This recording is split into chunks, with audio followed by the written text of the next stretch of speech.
Facultad de Artes y Diseño, en octavo semestre, somos Alejandra y Andrea.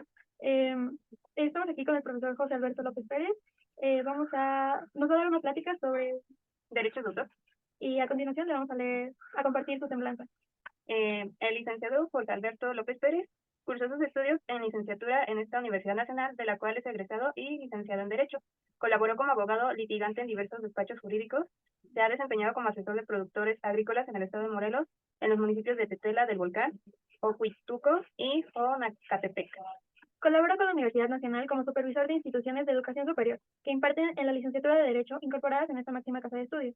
En la Facultad de Derecho se desempeña como técnico académico asociado por oposición, docente de la asignatura Propiedad Intelectual para alumnos de décimo semestre, así como titular en el área de concursos de oposición y estímulos académicos adscrito a la Secretaría Académica de esta entidad universitaria. Bueno, esa fue la semblanza del profesor y a continuación pues le cedemos la palabra.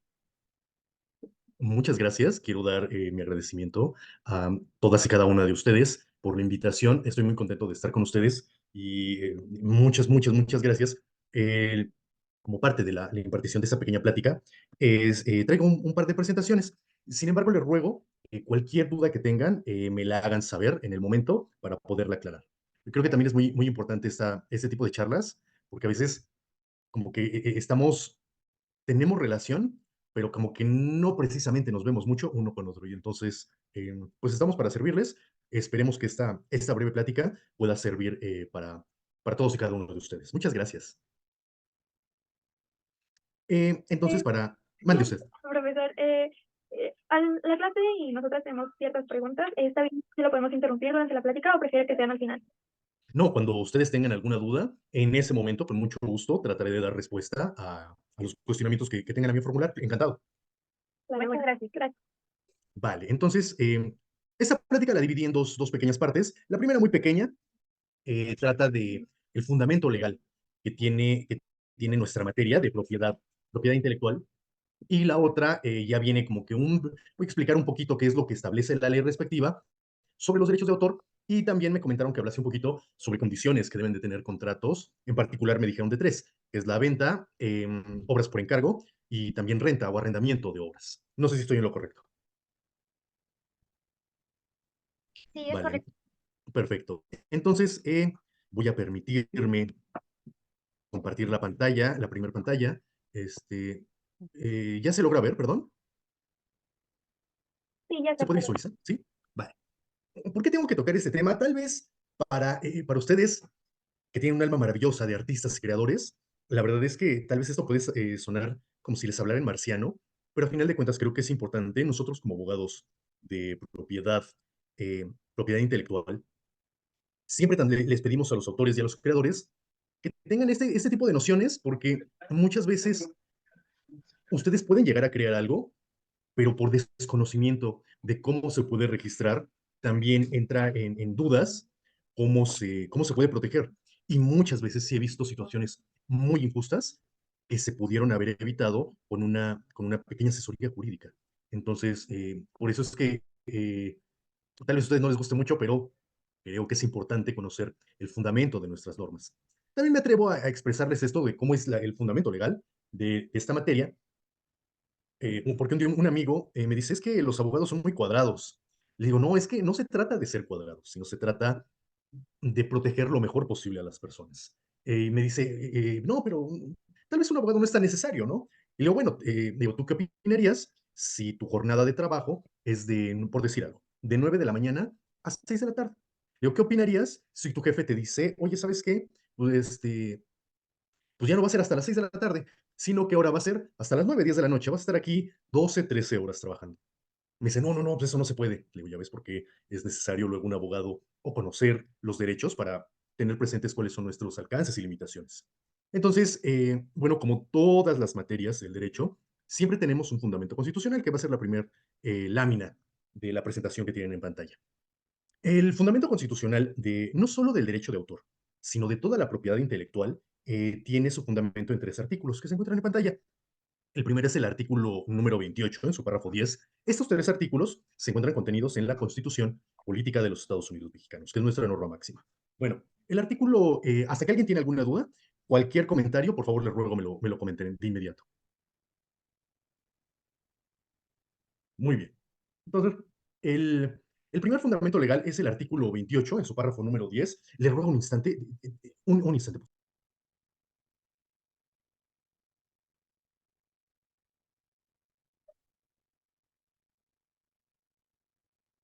Le ruego un instante, me están llamando, una disculpa enorme, no me tardo nada. Un momento, por favor. No se preocupen.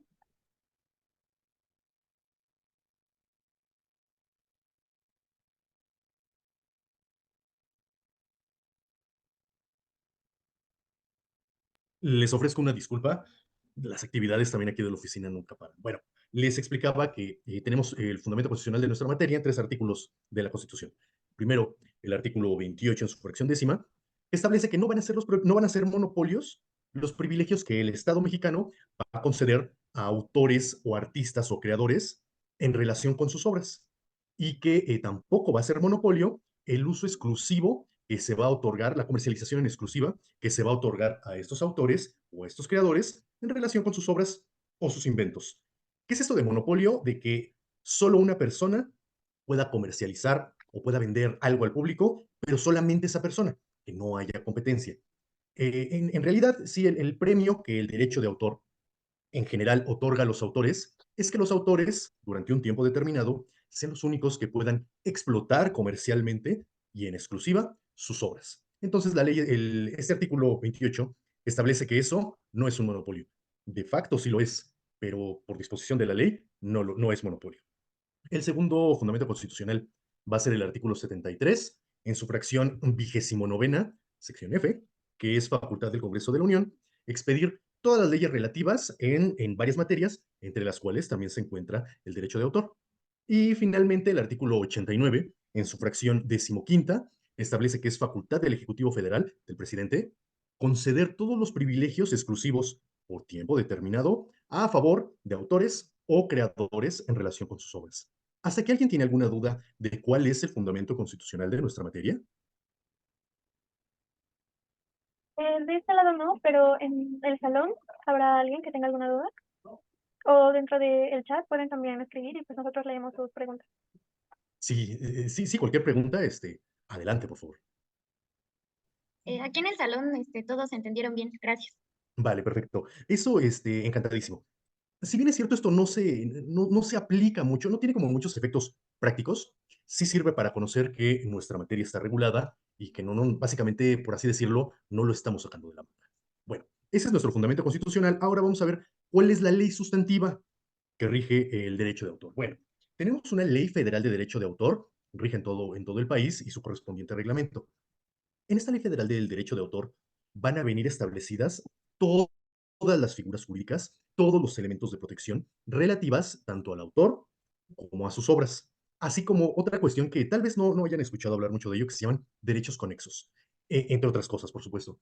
Esto de derechos conexos, vamos a verlo un poquito más adelante de qué se trata. Ahorita ha tenido mucho auge con eso, sobre todo con esa cuestión de la piratería. La ley también establece, aunque si bien es cierto, la ley federal del derecho de autor y su reglamento tienen establecido todas las figuras jurídicas y las condiciones que deben reunir las cosas para que sean aplicables esas normas, ninguna ley puede tener absolutamente todo contemplado. Entonces, esta propia ley establece que para algo que no venga en la norma, entonces se va a aplicar otra ley, que es el Código Civil Federal. Y también se va a aplicar para el proceso, para litigios, para resolver los litigios, se va a aplicar el Código de Procedimientos Civiles, ya sea federal o local, para poder solucionar controversias que se susciten en relación con la aplicación del derecho de autor. ¿Alguien aquí tiene alguna duda hasta el momento? En el salón no tienen duda, gracias. No, de que, encantado. Es importante sí, saber la existencia de esta Ley Federal de Protección al Derecho de Autor, porque es básicamente el fundamento legal sobre las cuales nosotros, como autores, vamos a poder, bueno, sobre todo ustedes, como autores, van a poder desempeñarse en el ejercicio de la expresión de las obras literarias y artísticas. Y finalmente, como la propia lámina lo establece, la Ley Federal de Derecho de Autor también se va a auxiliar de la Ley Federal de Protección a la Propiedad Industrial para las cuestiones de imposición de sanciones. Hay algunas conductas, suponiendo que yo pinté un cuadro, eh, y yo le dije a alguna de ustedes que puede explotarlo comercialmente hablando. Entonces, por ejemplo, yo le di esa prerrogativa de explotación a Miriam Jimena. Solamente ella va a poder explotar comercialmente el cuadro que yo he pintado. Y de repente me encuentro con que Roberto ya también lo empieza a explotar comercialmente. Yo, autor, nunca le di permiso a Roberto. Entonces tengo que iniciar un procedimiento de litigio y para eso me voy a auxiliar de estas tres normas. La Ley Federal del Derecho de Autor, el reglamento y, en su caso, la Ley Federal de Protección a la Propiedad Industrial. Son las normas en las cuales va a venir los supuestos que yo como autor, cómo voy a defender mis derechos contra algo que yo no autoricé. Hasta el momento queda claro. Sí. Vale, entonces esta presentación ya se acabó. Vamos ahora a entrar con otra que se llama, ya de propiamente, de derecho de autor. A ver, aquí la tengo, se está abriendo. Vale, voy a transmitir. Esta, bueno. No sé si ya se puede, ya se podrá ver en pantalla la presentación.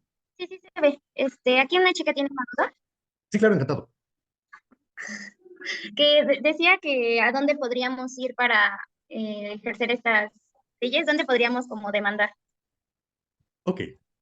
em, Primero sería como que la historia de la creación. Primero, obviamente, habría que crear la obra y una vez que ya se creó, esa obra va a quedar protegida desde el momento en que es creada. Ahorita con gusto también lo vamos a ver más adelante.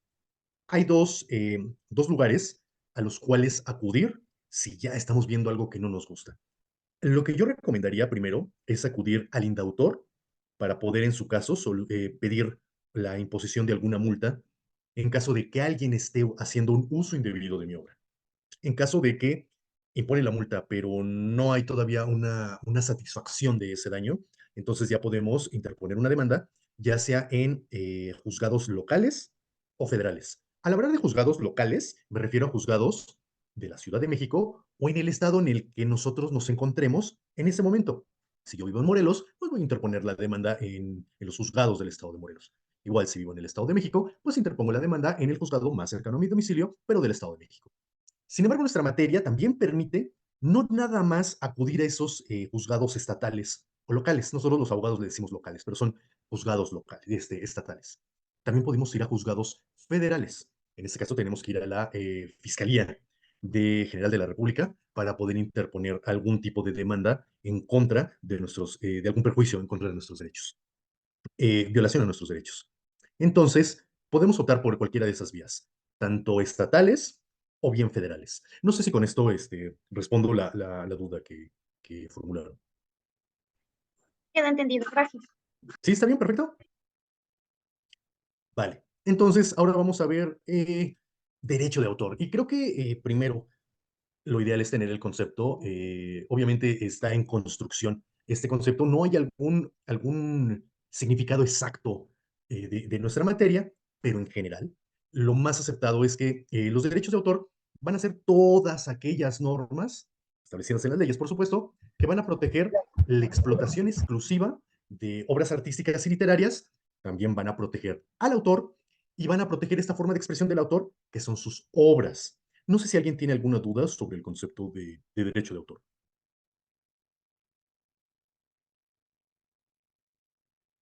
No, todo bien. Vale.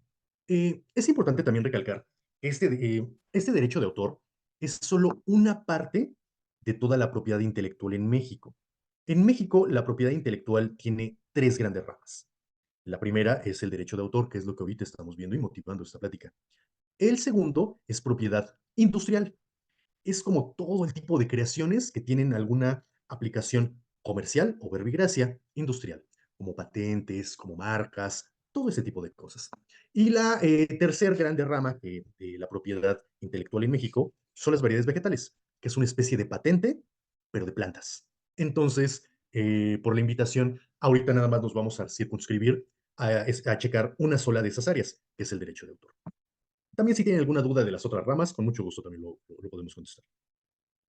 Bueno, fíjense que esta materia es muy sui generis porque el sujeto de protección, que es el autor, al momento de que realiza su obra, va a ser generador, creo que lo voy a poner un poquito más adelante, aquí está.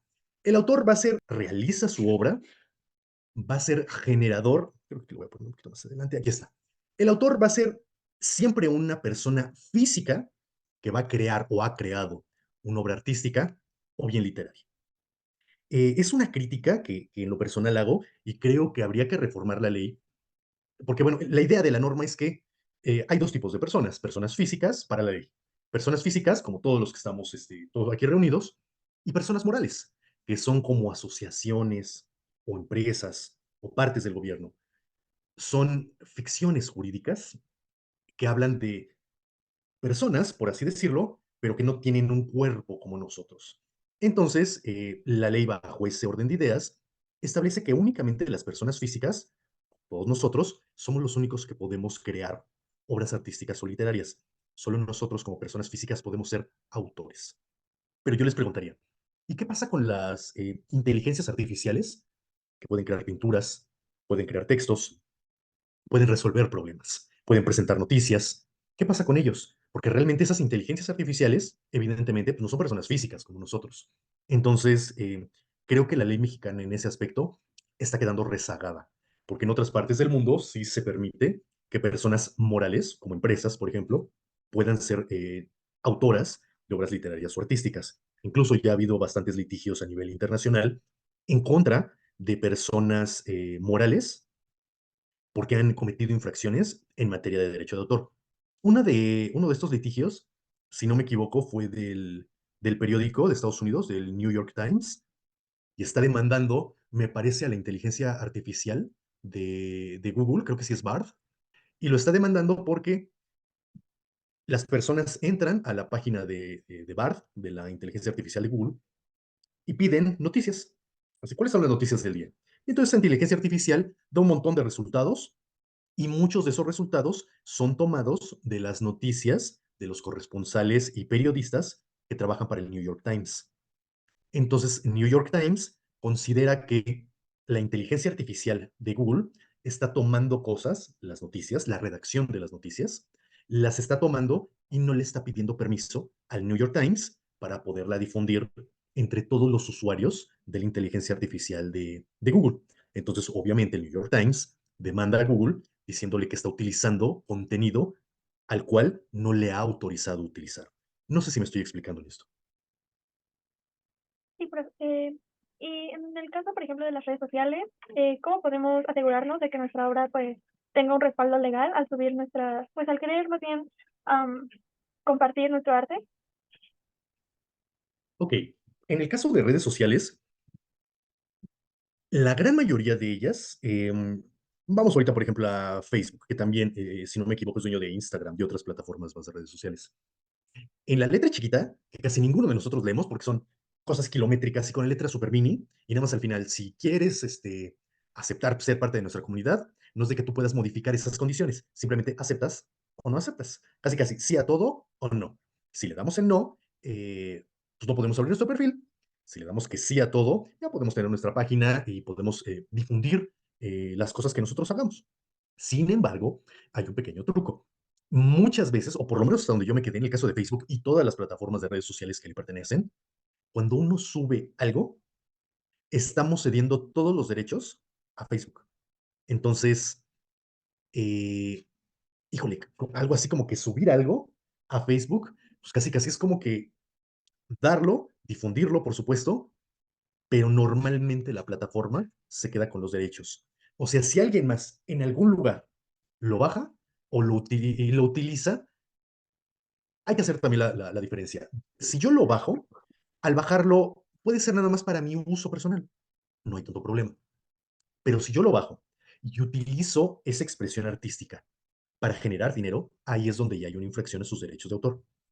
¿Cuál sería mi sugerencia? Mi sugerencia sería que, por supuesto que sí, difundan todas las cosas tan maravillosas que hacen, pero siempre pongan que hay derechos reservados sobre esa expresión que ustedes están subiendo. Es mi consejo, para que las personas que lo vean sepan que esa expresión que están mirando en las diferentes páginas de redes sociales, sepan que hay un titular y que tampoco la pueden utilizar para lo que ellos quieran. Que muchas veces pensamos erróneamente que todo lo que hay en Internet es gratis y la verdad es que no. Normalmente todo lo que hay en Internet tiene dueño. No sé si estoy dando respuesta a las preguntas. Sí, En caso, por ejemplo, de esto, ¿se pone directamente en la descripción? ¿Cómo, perdón? ¿Se pone directamente registros, bueno, derechos reservados en la descripción de la publicación? Sí, así es. Ahí le pueden poner derechos reservados o titular o autor. Autor, por ejemplo, Miriam Jimena García Álvarez, derechos reservados. Y eso ya es un respaldo pues más legal acerca de si vemos que nuestra imagen va corriendo hacia otros lados o hacia otras zonas, ¿no? Pues sí nos ayuda a tener un poco más de control sobre qué es lo que los usuarios de las redes pueden hacer sobre la imagen o esa expresión artística que nosotros hemos subido. Ok, muchas gracias. No, de qué encantado. El, Aquí también viene otra cuestión muy curiosa. El autor, cuando crea algo, es cuando ya se vuelve autor. Es importante también señalar que el derecho de autor no protege las ideas. Yo puedo tener en mi mente la obra artística más genial de todo el universo. Sin embargo, mientras esté en mi mente, no puede ser sujeta de protección. Las ideas no se protegen, sino únicamente se van a proteger aquellas expresiones del autor, pero cuando ya fueron plasmadas, cuando ya pueden ser apreciadas por los sentidos de otras personas. Yo puedo tener en mente un cuadro maravilloso, pero hasta que no lo pinte, y obviamente hasta que no se vuelva perceptible por los sentidos a las demás personas, hasta ahí es el momento en que el derecho de autor entra. Mientras yo lo tenga en mi mente, no se puede proteger. También puedo imaginarme, por ejemplo, una partitura maravillosa de música, pero mientras no le escriba, no le exprese, mientras los demás no lo puedan apreciar por sus sentidos, todavía no es materia de protección.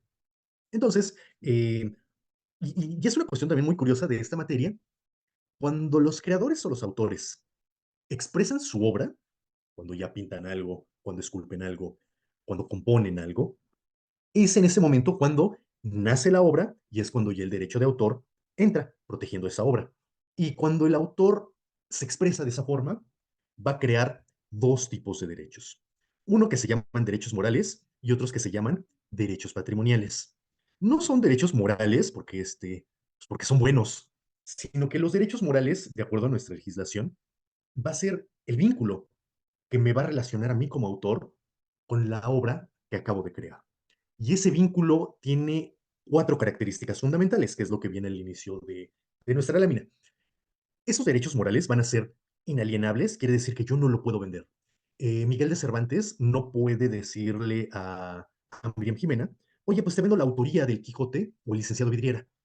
Yo, Miguel Ángel de Cervantes, ya no voy a ser el autor, yo lo escribí, pero yo te vendo esa autoría, Miriam Jimena, para que ahora la autora del Quijote de la Mancha seas tú y yo no. Eso no se puede hacer. Los derechos morales son inalienables, no se pueden transmitir bajo ninguna causa. También los derechos morales van a ser imprescriptibles. Pasarán los años y ya siglos, y Miguel de Cervantes Saavedra siempre va a ser el creador de la obra literaria del Quijote. Siempre, siempre. Por ejemplo, también la Mona Lisa, el creador siempre va a ser Leonardo da Vinci. No hay más. Ese derecho moral jamás se va a existir, se va a extinguir. Siempre va a tener existencia. Estos derechos morales también van a ser irrenunciables, entre comillas, porque la legislación permite que si yo hago una pintura, la ley me permite a mí como autor que yo le ponga que esa pintura la hizo Jorge López, la hizo algún seudónimo, por ejemplo, Ríos, el caricaturista. Ríos no se llamaba Ríos, sino se llamaba Eduardo del Río, me parece. O también yo puedo decir que esa obra quede anónima. Conocemos muchísimos ejemplos de obras literarias que no sabemos quién es el autor, quedaron anónimas. Y eso es facultad del autor, decir si aparece o no su nombre en la obra en calidad de autor. Y también estos derechos morales son inembargables. Por mucho dinero que Miguel de Cervantes me debiese, yo no puedo ir con Miguel de Cervantes y decirle, oye, como me debes muchísimo dinero, me debes millones, me voy a quedar con tu autoría del Quijote de la Mancha. No, eso no se puede. Entonces, esas son las cuatro principales características de los derechos morales, que recordemos, es el vínculo que tiene el autor con su obra. Y esa va a ser perpetuo, ese vínculo que va a tener. ¿Hasta que alguien tiene alguna duda? Eh, una pequeña duda. Bueno, en caso de cuando damos nuestro contrato de autenticidad y ya vendemos una obra, eh, o sea, ¿esto cómo funciona? ¿Cómo funcionan los derechos en papel, pues? Ok, bueno, recordemos que cuando yo realicé una obra, yo automáticamente genero dos derechos, los derechos morales y los derechos patrimoniales. Los derechos morales ya vimos, ahorita vamos a profundizar un poquito más en ellos. Los derechos morales va a ser el vínculo que yo voy a tener por siempre y para siempre con mi obra. Mientras que los derechos patrimoniales, como de una manera muy explicada muy rápido, van a ser los derechos exclusivos para que yo como autor pueda explotar comercialmente mi obra. Entonces, suponiendo que yo quiero vender mi obra. Supongamos que yo hice, no hice ningún dibujo. Bueno, suponiendo que esto con mucha imaginación, esto es una gran obra artística, una obra plástica, con mucha imaginación, por supuesto. Entonces, yo ya la hice y yo quiero venderla, que si no me equivoco es el ejemplo que me estás planteando, ¿verdad? Vale, yo quiero vender esto. Se acerca Miriam Jimena y me dice, oye, es que me gusta mucho el cuadro que hiciste. Bueno, va a ser el cuadro, lo voy a poner así horizontal. Me encanta mucho el cuadro que hiciste, te lo compro. Y yo, ok, va, te lo vendo también. Al momento de yo venderle esa obra a Jimena, solamente le estoy transmitiendo, y creo que eso también es muy importante porque lamentablemente muchos de nuestros artistas no conocen los alcances de la venta.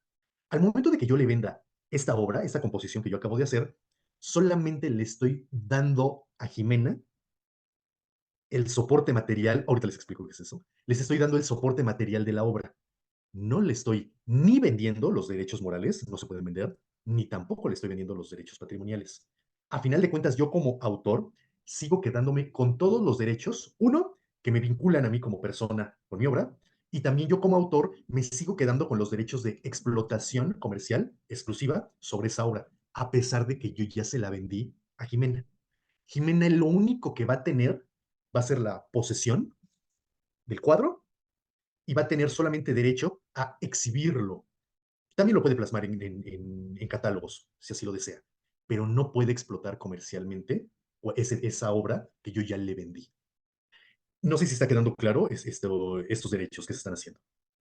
Y también, siempre como abogado, siempre, pues sí, papelito habla. Siempre que ustedes vendan algo del arte que han creado, siempre, háganlo por escrito. No lo hagan así nada más de viva voz, porque, pues como siempre, las palabras se las lleva el viento. Recuerden entonces, a ver, por aquí también tenía lo de artistas, indautor, venta de obras. Precisamente que era lo que platicaba con sus compañeras. Como establece la lámina, cualquier tipo de venta las obras que nosotros hagamos es totalmente libre. Pero recuerden que al vender alguna obra, solamente estamos otorgando el soporte material donde está contenida nuestra obra. ¿Qué es eso de soporte material? Aquí está. Derechos conexos. La obra. Eh, las obras que va a proteger nuestra norma van a ser todas aquellas que sean creaciones originales y que sean susceptibles de ser divulgadas o reproducidas en cualquier forma o medio. Estas obras, la ley o el indautor en este caso, que es la autoridad de nuestra materia, no va a calificar si lo que nosotros estamos presentando es arte o no es arte. Creo que a final de cuentas no existe nadie en el mundo que pueda decir o calificar qué cosa es arte y qué cosa no es arte. El indautor va a registrar absolutamente todo tipo de manifestaciones humanas. Les estoy poniendo ahí en la lámina, en la parte de arriba, son unas pinturas rupestres en Francia, en las cuevas de Lascaux, y eso lo puede registrar. Ese tipo de expresiones, el indautor lo puede registrar como una obra, así como también las canciones de Bad Bunny, la verdad es que también se pueden registrar como obras. Nadie puede decir que es una obra buena o que es una obra mala o que digan, es que eso no es arte. No, el indautor registra absolutamente todo. Y les comentaba, ¿qué es eso del soporte material? De acuerdo a la ley, el soporte material va a ser aquel elemento físico o digital también, ya lo permite, elemento físico o digital en el cual nosotros creamos nuestra obra. Si estoy hablando de un cuadro, el soporte material va a ser el lienzo sobre el cual yo voy a pintar. Si yo estoy escribiendo una novela, el soporte material va a ser la laptop o el programa de Word en el cual yo estoy utilizando para escribir mi libro. Si yo estoy esculpiendo o esculpí algo, suponiendo también con mucha imaginación, bueno, suponiendo con mucha imaginación que esta es una escultura, el soporte material va a ser la taza o la porcelana del cual está hecho el material donde yo acabo de esculpir algo. No sé si me estoy explicando. El soporte material, repito, es el elemento físico digital donde está contenida nuestra obra. En el caso de un libro, déjenme ver, por aquí no tengo un libro, no tengo un libro. Suponiendo todos los dibujitos que están aquí atrás de un servidor, son muchísimas caritas. Suponiendo que ese es un cuadro. La obra van a ser las caritas, no el pizarrón en donde están dibujadas. El pizarrón va a ser el soporte material de mi obra, que son las caritas. Entonces, cuando yo vendo sí, me llama adelante. Preguntan en Facebook, ¿puede explicar qué es una obra concepta y cuál es la diferencia con obra derivada? Una obra, ¿cuál era el primero? Una obra derivada. Y la segunda es una obra derivada. ¿Y cuál fue el primero? ¿Una obra qué? Obra conecta. Obra conexa. La ley menciona dos tipos de obras. Una que son las obras originales, así lo menciona. Las obras originales son aquellas que no se basan en absolutamente nada para ser creadas, mientras que una obra derivada es aquella que se está basando en algo y a partir basándome de algo, ya me arranco y hago a su vez otra obra. La ley protege tanto a las obras originales como derivadas. Yo entendería las conexas, obras conexas. Ese término no... podrían preguntar en Face como a qué se refieren, porque legalmente no hay alguna definición de obras conexas. Hay algo que se llama derechos conexos, pero es algo diferente. Sí, estamos preguntando, pero una vez que nos respondan, lo volvemos a interrumpir. Ningún problema. Entonces, volviendo al tema de la venta de obras, cuando yo vendo mi obra, lo único que estoy vendiendo es el soporte material donde mi obra está contenida. Por eso es que yo como autor, a pesar de que ya vendí mi pintura, yo me sigo reservando los derechos morales y los derechos patrimoniales sobre esa obra. Y de acuerdo a la ley, la persona que me compre el cuadro únicamente tiene el derecho de exhibirlo y de plasmarlo en catálogos. Pero también esta exhibición y plasmarlo en catálogos también es un derecho que se puede revocar. Hubo un tiempo, y se puede revocar este derecho cuando al exhibirlo o plasmarlo en catálogos me cause una afectación a mi reputación. Suponiendo que yo ya hice mi cuadro y el dueño es dueño también de muchísimos table dance. Y atrás de la pista del table dance pone mi cuadro. Y él me va a decir, bueno, pues es que es mi derecho exhibirlo, ¿no? Y yo decidí exhibirlo en uno de mis locales de table dance y lo pongo justo atrás de la pista de baile. Yo como autor puedo decir, oye, sí, yo soy el dueño, yo hice esa obra y yo te la vendí, pero yo creo que me causa mala reputación que mi obra sea exhibida en table dance. Entonces, por favor, quítala. Y yo como autor sí puedo obligar al dueño de la pintura, al que me la compró, para que deje de exhibirla en esos lugares donde yo creo que me causa perjuicio. No sé si hasta aquí hay alguna duda. Sí, aquí en el salón tenemos una duda. Sí, claro, adelante. Bueno, yo tenía la pregunta, había dicho que nada más estaban protegidos bajo derechos de autor, obras que ya estuvieran concretadas, ¿no? Una idea no contaba como para que fuera de derechos de autor, pero Así digamos, es. por ejemplo, yo estoy haciendo el registro de una obra y algo, a mí se me ocurre, por ejemplo, en una historia de Facebook o de ese tipo de cosas, como compartir el proceso, digamos, un cortometraje, ¿no? Y yo les empiezo a decir, ay, yo tengo esta idea de estas cositas, que pasa esto, la trama es la siguiente, la estética va a ser tal, tal, tal, y cada día yo voy haciendo más o menos como el avance y el registro de esa obra, pero la obra todavía no está terminada. Y entonces una persona que estuvo viendo ese registro emplea todas esas ideas que yo dije para hacer una obra y finaliza una obra con todas esas ideas que yo dije. ¿Puedo hacer yo algo al respecto si yo todavía no concreté esa idea que yo estuve diciendo, aunque estén, o sea, están las pruebas de que yo estuve Algo hablando? así, algo así, por ejemplo, tú eres mi maestro de cine y tú me dices, oye, pues es que tal vez una historia así podría salir. Y realmente yo como esponja digo, bueno, pues está bien chida la idea del maestro y te la vuelo, yo hago el cortometraje y yo lo registro. Algo así, ¿no? Si no me equivoco. Bueno, habría de dos. Obviamente, pues puedes permitirlo o negarte. En caso de que lo niegues, la verdad es que yo tendría más elementos que tú, porque si bien es cierto, tú me contaste la idea, a final de cuentas, esa idea no la plasmaste en un soporte material. Y mientras no la plasmes en un soporte material, no se puede registrar o no puedes pelear como una autoría de algo que tú no creaste. Porque yo podría argumentar, bueno, en efecto, el maestro fue quien me dio todas estas ideas, pero él nunca las llevó a cabo. Quien las plasmó, quien hizo ya el cortometraje que ya se puede apreciar por los sentidos de todo el público, ese lo hice yo. Entonces, bajo ese orden de ideas, creo que lo correcto o lo que tú podrías tú podrías decir, bueno, por lo menos en los créditos, pues dime que la historia, pon mi nombre, por lo menos, ¿no? De que yo te inspiré. Y lo correcto en este caso, para mí, yo como quien ya hizo la obra, sería, bueno, el autor de la obra, Jorge López. Sin embargo, el maestro también me ayudó en el desarrollo de la obra. Siempre en esta materia, lo más correcto es dar créditos a todas aquellas personas que nos pudieron haber inspirado para la realización de nuestras obras. Pero ojo, así en el ejemplo que me acabas de poner, aunque tú hayas tenido la idea y me la hayas comentado, a final de cuentas, no la plasmaste en un soporte material. Y mientras no la hayas plasmado en un soporte material, no tienes derecho sobre ella. La obra se protege hasta el momento en que ya es fijada en un soporte material, hasta que se vuelva perceptible por los sentidos de toda la gente. Puede sonar algo injusto, pero este razonamiento tiene su origen en que las ideas no se protegen. Y mientras no lo pudiste haber grabado en tu celular, aunque mientras no lo hayas grabado, aunque sea en tu celular con la cámara, es una idea. Y las ideas por sí mismas no se pueden proteger. Porque al final de cuentas, ok, tú fuiste el que me dio la idea, pero todo el trabajo creativo para poderlo plasmar en un soporte material, ya sea físico o digital, ese fue ya mi trabajo. Bajo ese orden de ideas, el que hizo ese trabajo, y de acuerdo a la ley, el autor, soy yo, aunque me haya inspirado en ti. Entonces, recuerden siempre, por favor, dar crédito a todos, a sus maestros, a sus compañeros. No sean gandallas, digo, es muy loable hacer cosas, pero también es muy importante ser honestos y decir, bueno, mis compañeros, mis padres, mi esposa, mi hijo, me inspiró a hacerlo y esto lo hago en honor a todos ellos. No sé si respondí tu pregunta. Sí, sí, sí, gracias. No, de qué encantado. Jimena, levantaste tu mano. En Facebook están haciendo una pregunta y dice, en ese caso, si tengo un libro de artista o un diario de registro, ¿así quedaría registro que la idea es mía o no? A ver, ¿cómo? Pues no sé, es que se preguntaron en Facebook, dice, Otra vez.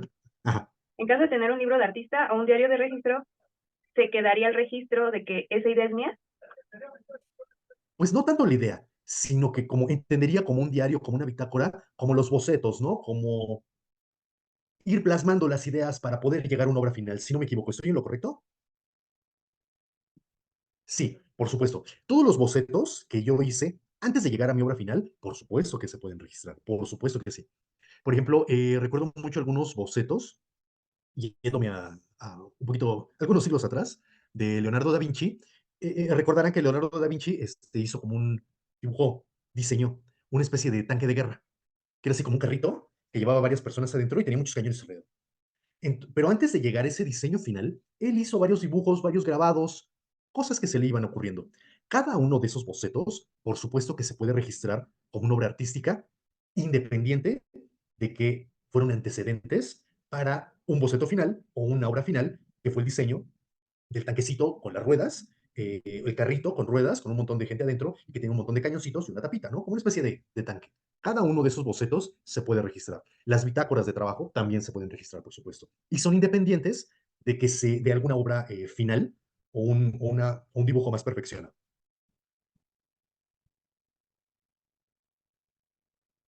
Ok, muchas gracias. No, de qué encantado.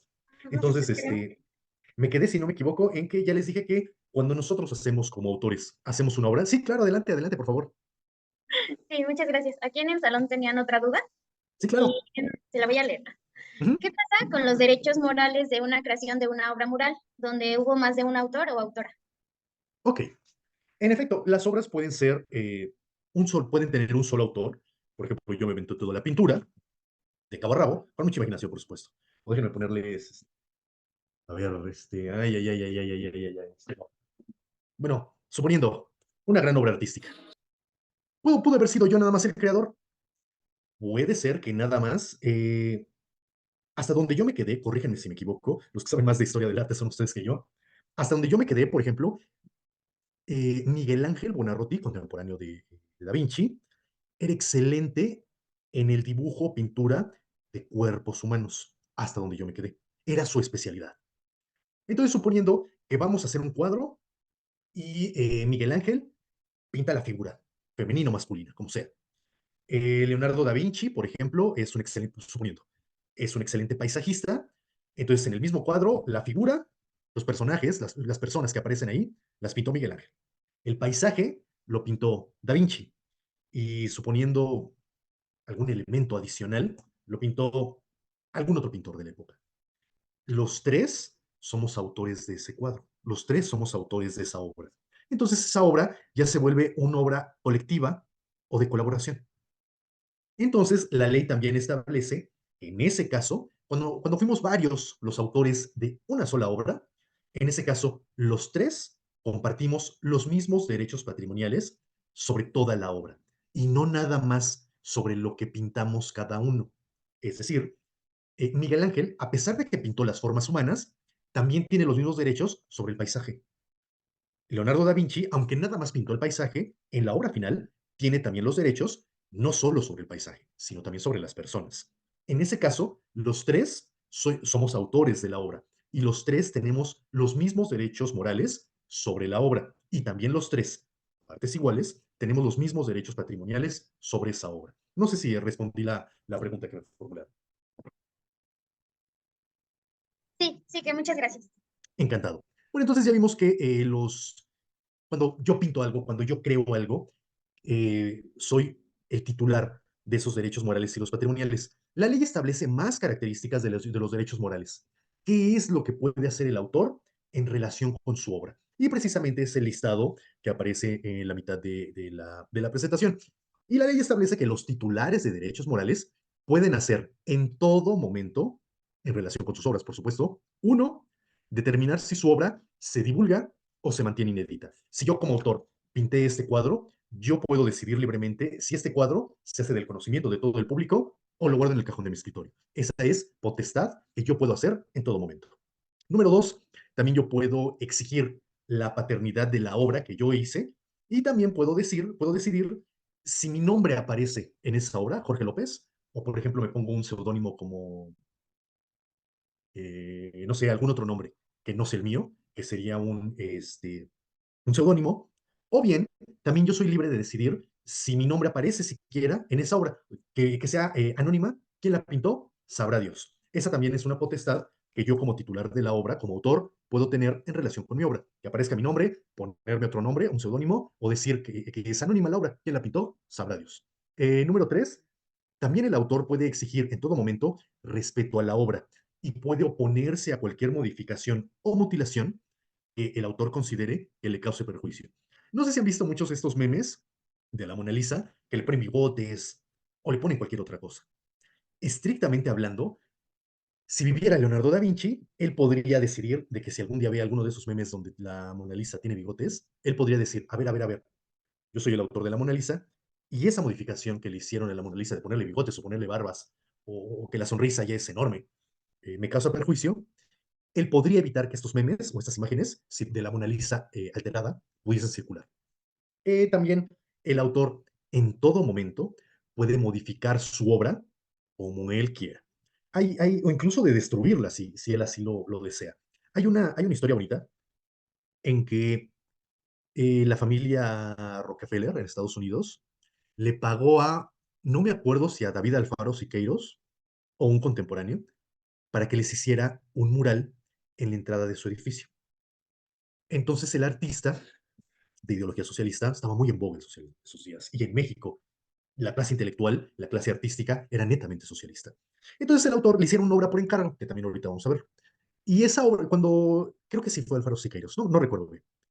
Él ya pintó algo, hizo un mural, pero este mural evidentemente reflejaba una ideología socialista, mientras sus contratantes, los Rockefeller, capitalistas netos, pues estuvieron en contra de eso.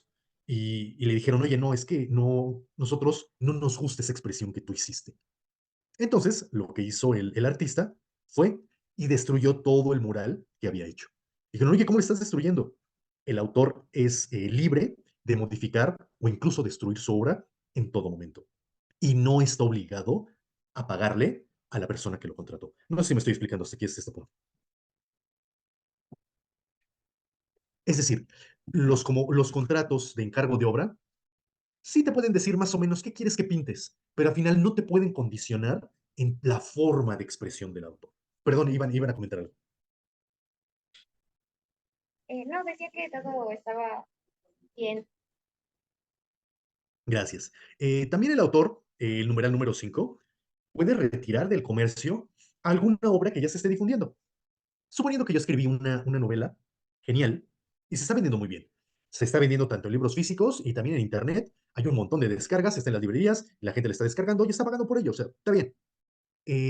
Pero yo como autor, un día me da la locura y digo, ya no quiero que mi libro se venda, ya no quiero que mi novela esté en el comercio, quiero sacarla del comercio. Y lo puedo hacer, en efecto. Yo le puedo decir a los editores y distribuidores, ¿saben qué? Yo ya no quiero que vendan mi libro. Por favor, sáquenlo de comercio. Pero en ese supuesto, los editores o las librerías se pueden decir, oye, es que yo ya contraté un stand en la feria del libro para hacer promoción de tu obra. Yo ya gasté para poder difundirla y venderla, por supuesto. En ese caso, autor, si tú quieres sacar tu obra del comercio, está bien, pero sí me vas a tener que pagar todo lo que yo ya gasté para difundir tu obra, porque estamos en el entendido que yo la iba a difundir y la iba a vender. Y ahorita me dices que ya no lo haga, pero yo ya hice todo un proceso para poder difundirla y venderla. Entonces, autor, eres libre de quitar tu obra del comercio, sí, por supuesto, pero en este caso me tienes que pagar daños y perjuicios, porque yo ya gasté dinero para poderla difundir. No sé si me estoy explicando en este supuesto. Vale. Y finalmente, el numeral número 6, el autor también puede, en su caso, negar la paternidad de una obra que no sea suya. Suponiendo que yo me dedico a pintar paisajes. Y de repente me vuelvo muy famoso porque soy un gran paisajista. ¿Cómo se llamaba? Velasco, José María Velasco, un gran paisajista mexicano, si no me equivoco. Entonces, de repente aparece por ahí un cuadro, también de un paisaje, y se ve muy bonito. Y la mayoría dice, ah, pues lo hizo José María Velasco, ¿no? Él fue un gran paisajista. José María Velasco puede, como titular de los derechos morales de sus obras, puede decir, no, no, no, no, no. Esa obra, ese paisaje está muy bonito, pero ese no es mío. Está negando la paternidad de una obra. Y fíjese que también como característica singular de estos derechos morales es que algunas de estas facultades se pueden heredar. Y es lo que establece el penúltimo párrafo de la lámina. Los herederos, también en nuestra materia se llaman causavientes, pero es exactamente lo mismo. Los herederos o causavientes van a poder hacer valer los numerales 1, 2, 3 y 6. ¿Qué? Uno, determinar si la obra se divulga o se mantiene inédita. Yo tengo un hijo. Entonces mi hijo puede decir, suponiendo que yo soy escritor, y tengo ahí una novela en el cajón del escritorio donde tiene su casa. Entonces yo ya morí. Y mi hijo un día haciendo limpieza lo encuentra y dice, ah, caray, esta obra es de mi papá y nunca se divulgó. Mi hijo puede decidir si esa obra se divulga o se sigue manteniendo inédita, si la hace del conocimiento de toda la gente o la vuelve a regresar al cajón. También puede, un número dos, exigir la paternidad de alguna obra que yo haya pintado. Él como mi hijo sabe cómo yo pinto o sabe cómo yo escribo. Entonces, si llega a encontrar algún manuscrito o algún texto que se parece, mi hijo puede decir, no, no, no, no, no. Eso que parece que es de mi papá, él no lo escribió. Yo sé sobre qué temas escribía y él no hizo eso. Puede negar a la paternidad o exigir la paternidad de una obra.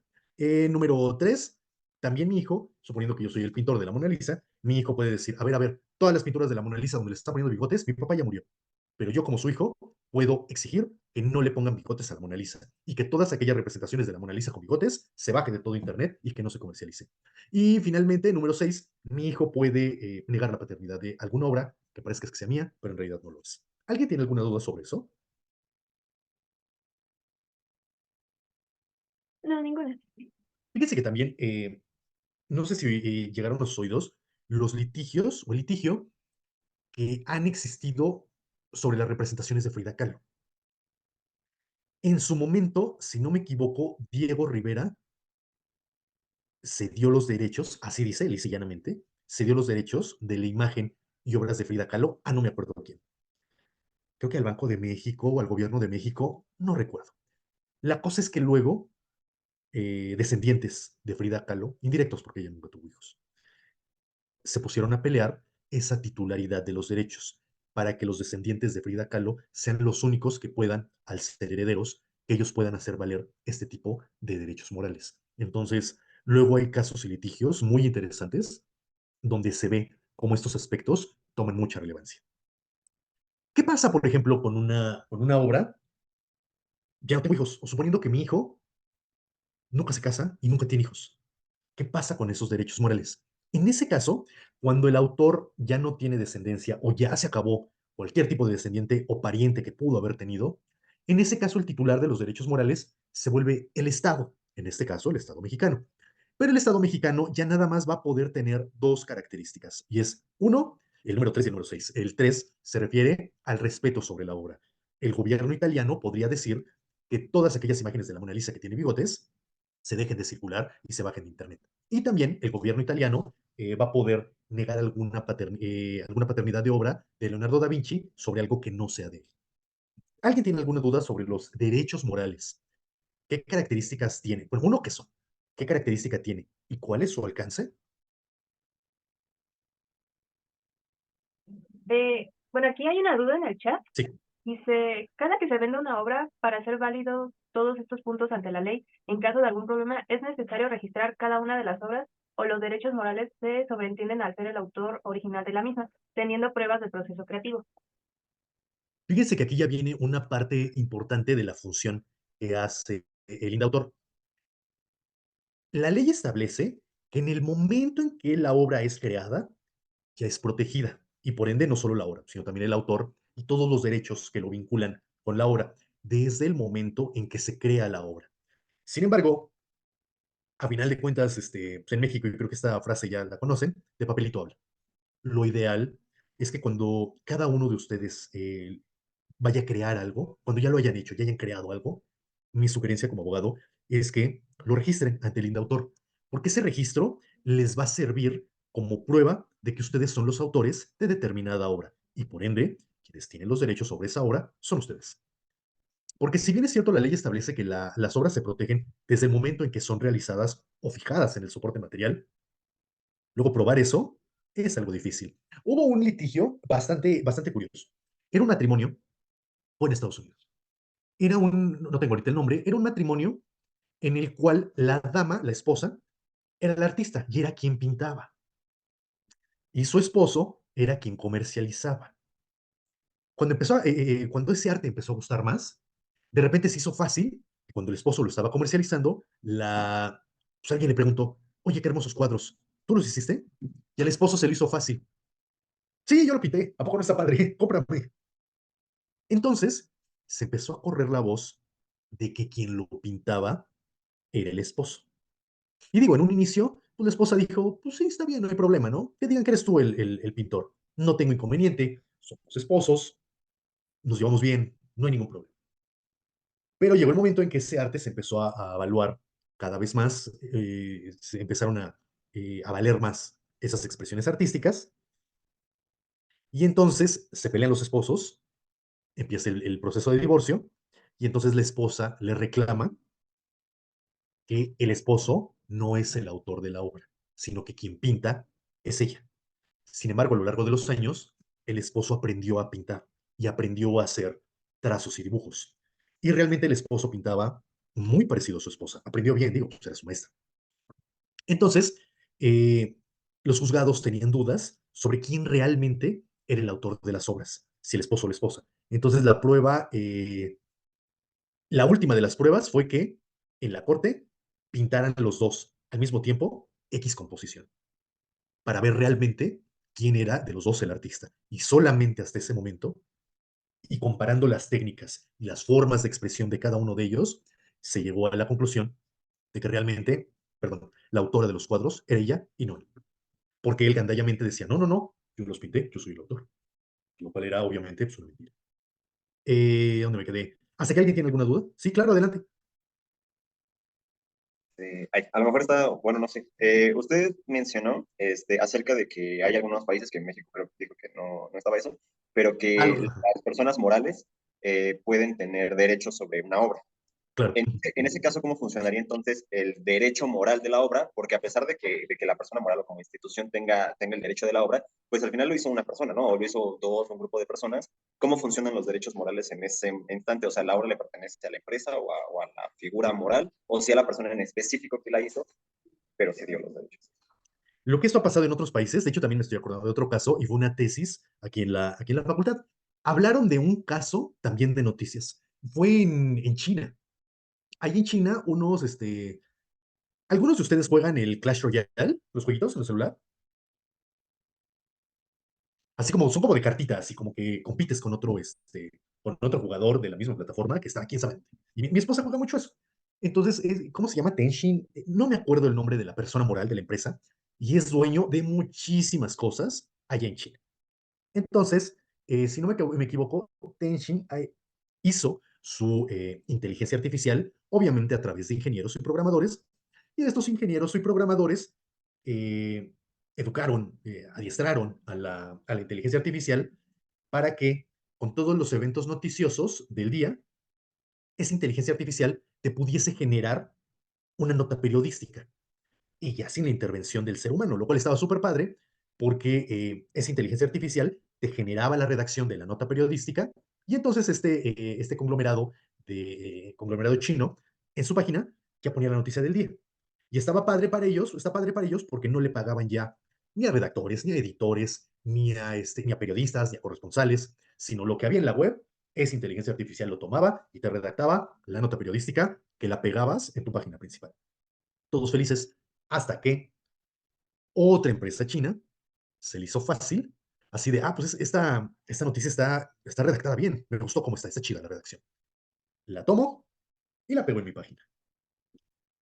En el entendido de que es una inteligencia artificial, no es una persona física, nadie va a decir nada, ¿no?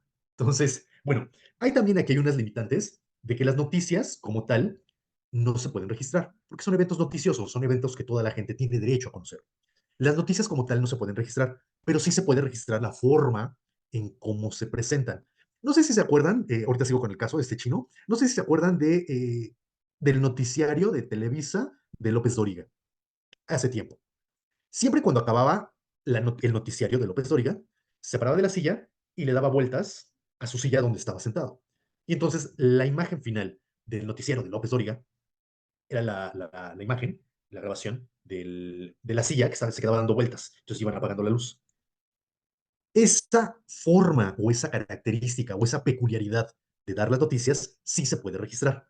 De tal suerte que ningún otro programa de noticias podía sacar la silla que le estás dando vueltas. Pueden dar las mismas notas periodísticas, pero no la forma en cómo se transmite. O también hace algún tiempo, creo que ahorita ya no, había un programa, pues sí, de noticias, medio informal, los fines de semana, que se llamaba Mi Corte Informativo. Y entonces las personas que daban las noticias eran 3 personas que estaban disfrazadas de micos, haciendo alusión al planeta de los simios. Según ellos, vinieron del planeta de los simios, que se llamaba Micón, si no me equivoco, vinieron aquí al planeta Tierra, se enteraron de nuestra cultura y entonces ellos están dando las noticias para que allá en el planeta Micón las puedan ver. Entonces, esa forma de dar noticias sí se puede registrar. Bueno, volviendo al tema, a la demanda de los chinos, es que la segunda empresa que tomaba las notas periodísticas que había hecho la inteligencia artificial de la primera persona, lo pegaban en su página. Era un copy-paste de lo que habían hecho la otra inteligencia artificial. Entonces, los dueños, la persona moral, dueña de esa inteligencia artificial, demanda a los segundos de que habían utilizado esas notas periodísticas sin el consentimiento. Lo que el demandado alega, dice, bueno, es que esas notas periodísticas no las hicieron personas, la hizo una inteligencia artificial. A lo que responde la primera, dice, sí, ok, lo hizo una inteligencia artificial, pero yo soy dueña de esa inteligencia artificial. Por lo tanto, los derechos morales de esas notas periodísticas me pertenecen, aunque yo no sea una persona física. Entonces, lo que hace la ley china es que sí reconoce que personas morales puedan ser empresas, en este caso, puedan ser titulares o puedan ser consideradas como autores. En este caso, a quienes se le da el crédito es a los ingenieros e informáticos que crearon esa inteligencia artificial. Sin embargo, los derechos de explotación, los derechos patrimoniales, corresponden a la empresa. Y creo que eso es algo importante porque si ese litigio se hubiese llevado a cabo aquí en México, aquí tristemente hubiera ganado la empresa que se plagió las noticias. ¿Por qué? Porque estaría con el argumento de que los titulares de derechos morales no pueden ser empresas, sino únicamente personas físicas. Entonces, por eso es que yo creo que sí es un atraso de nuestro país y creo que la legislación se tiene que actualizar. Para estar, finalmente, esto de la inteligencia artificial, pues es lo de hoy, ¿no? Y creo que va a ser lo de mañana. Entonces, creo que es importante que la legislación se actualice. No sé si de respuesta a tu pregunta. Sí, sí, muchas gracias. Vale. Entonces, ya una vez que vimos que el autor, al momento de hacer su obra, genera estos derechos morales, también genera otros derechos, que son los derechos patrimoniales. Habíamos dicho que los derechos patrimoniales tienen que ver con la explotación comercial exclusiva de la obra. Al momento de que yo ya hice este cuadro, nadie más va a poder comercializar las copias de este cuadro. Solamente lo voy a hacer yo. A menos que yo también dé una licencia, un permiso para que cualquier otra persona lo pueda hacer, pero yo tengo que dar ese permiso. Las características de los derechos patrimoniales son contrarios a los derechos morales. Estos derechos patrimoniales sí se pueden vender.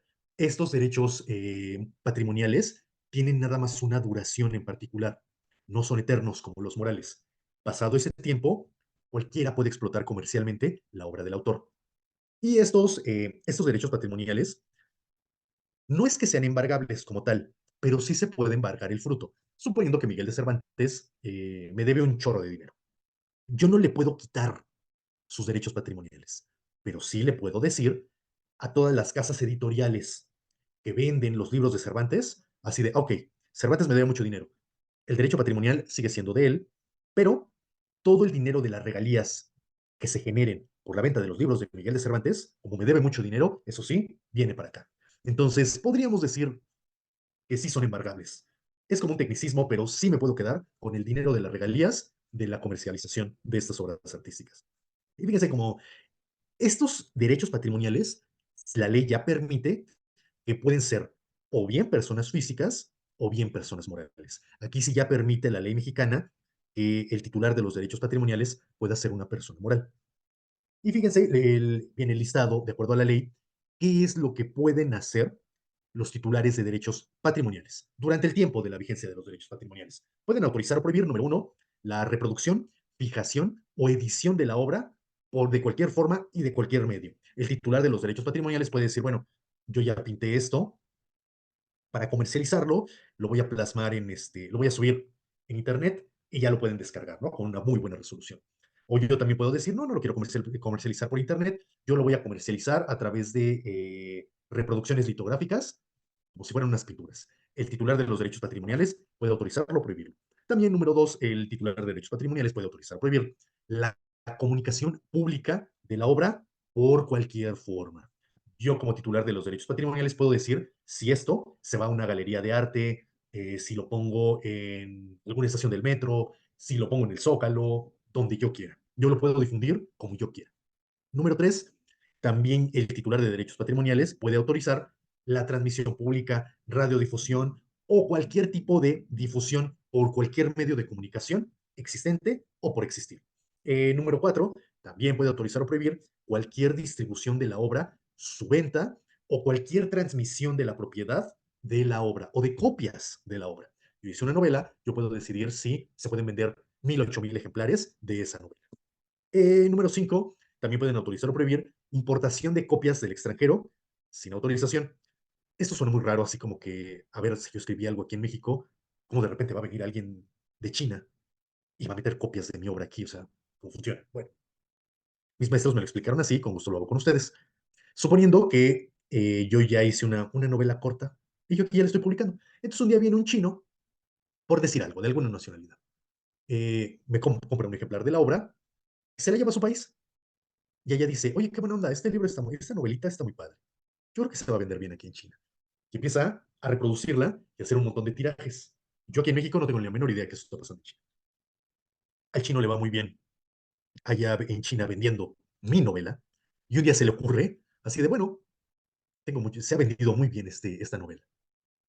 Voy a hacer muchos ejemplares y los voy a vender en México. Entonces yo como titular de los derechos patrimoniales puedo decidir si esos cargamentos de libros, si esos contenedores que tienen copias sin mi autorización, entran a México para venderse o no. Lo que de entrada podríamos decir así de, no, pues, ¿cómo va a entrar? Yo no le di chance. No, obviamente nada de eso entra aquí para su comercialización en México. Pero la verdad es que el derecho tampoco, la idea es que tampoco sea tan restrictivo, sino que a final de cuentas sí puede haber un escenario donde ganar, ganar. Tanto aquel que está cometiendo alguna infracción como yo que no di permiso, los dos podamos salir ganando. Mi consejo ahí como abogado sería de que, bueno, no niegues el acceso a esa mercancía para su venta y distribución aquí en México. Cóbrale una regalía. Tú ya no gastaste en la impresión o distribución de esa mercancía y te vas a ganar un dinero. O sea, creo que a final de cuentas sí es buscar algún escenario, no donde uno salga victorioso y otro perjudicado, sino que los dos les puede ir bien, ¿no? A final de cuentas, y de una conducta en lugar de quedar como enemigos, pues a lo mejor hasta acabamos siendo cuates, ¿no? Número 6, también el titular de derechos patrimoniales puede autorizar, prohibir la divulgación de obras derivadas. Creo que todos ustedes saben de las películas del universo de Star Wars. Para la primera película, que si no me equivoco es el episodio número 4, que es como setentera, finales de los setentas, no es una obra original, es una obra derivada. Originalmente es una novela escrita donde se basó George Lucas para la creación de su película y se llama creo que La Fortaleza Espacial, algo así. Entonces, la película es una obra derivada de esa obra escrita. o todas las películas que nosotros vemos que se basan en novelas, todas esas son consideradas obras derivadas. Y finalmente, el titular de los derechos patrimoniales puede autorizar o prohibir cualquier uso público de la obra. Pero recuerden, todo esto se sintetiza o se concentra en que los derechos patrimoniales son aquellos referentes a la explotación comercial de la obra. ¿Alguien tiene alguna duda con esto? ¿Con estos derechos patrimoniales? Adelante, adelante, por favor. Ya viene para acá para...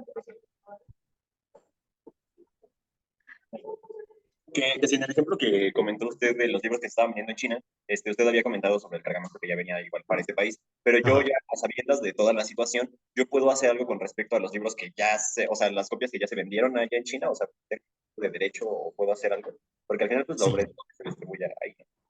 sí, claro. Si, por ejemplo, tú tienes un ánimo belicoso y dices, no, no, no, no, no, a ver, yo no quiero ningún tipo de acuerdos con esos chinos. Yo no le di permiso y hasta donde tope, ¿no? Entonces, en este caso, sí, puedes interponer una demanda ante el gobierno chino en el cual tú como autor y titular de los derechos patrimoniales nunca le diste la autorización para reproducir y comercializar y distribuir tu obra al chinito este que lo estuvo haciendo. Y la verdad es que en ese ejemplo te lo vas a atorar sabroso.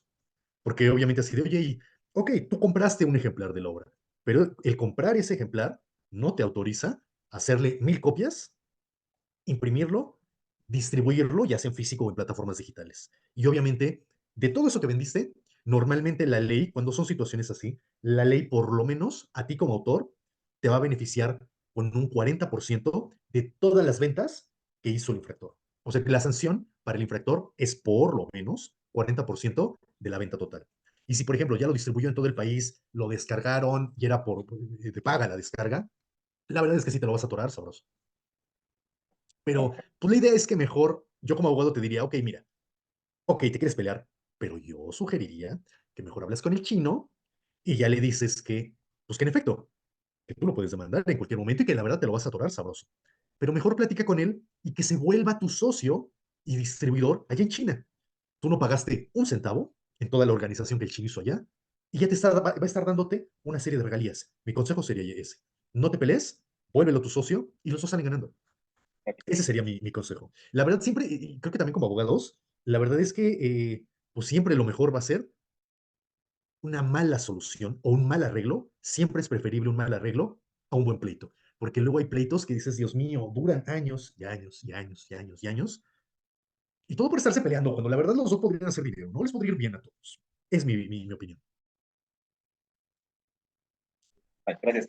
No, encantado. Entonces, precisamente por eso también viene la imagen aquí en los derechos patrimoniales de que, oye, y si te pago, ya aceptas hacer varias cosas, si ya lo autoricé, no, pues ya si me pagas ya suena diferente, ¿no?